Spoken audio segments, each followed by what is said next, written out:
বয়স বাড়ার সাথে সাথে শারীরিক অসুস্থতা ঘিরে ধরেছে তাকে। মন চাইলেও শরীর যেন কাজ করতে চায় না, কিন্তু তারপরেও ঐতিহ্যকে টিকিয়ে রাখার তাগিদ প্রাণ চঞ্চল করে তোলে শীর্ণকায় শরীরকেও।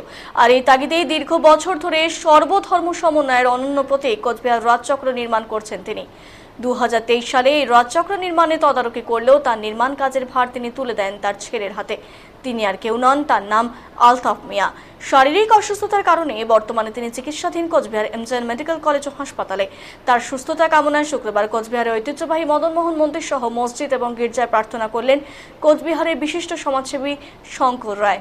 কোচবিহার শহর লাগোয়া হরিণচড়া এলাকার বাসিন্দা আলতাফ মিয়া এই কোজাগরি উৎসবের দিন থেকে দীর্ঘ 1 মাস নিরামিষ খেয়ে প্রস্তুত করেন প্রায় 29 ফুট উচ্চতার এই রাসচক্র। উত্তরবঙ্গ, আসাম সহ উত্তর পূর্ব ভারতের প্রাচীন ও বৃহত্তম উৎসবের নাম রাসমেলা। আর এই রাসমেলার মূল আকর্ষণ রাসচক্র। ঐতিহ্য মেনে রাজ আমল থেকে এই রাজচক্র ঘুরিয়ে সূচনা হয় শতাব্দী প্রাচীন এই উৎসবের।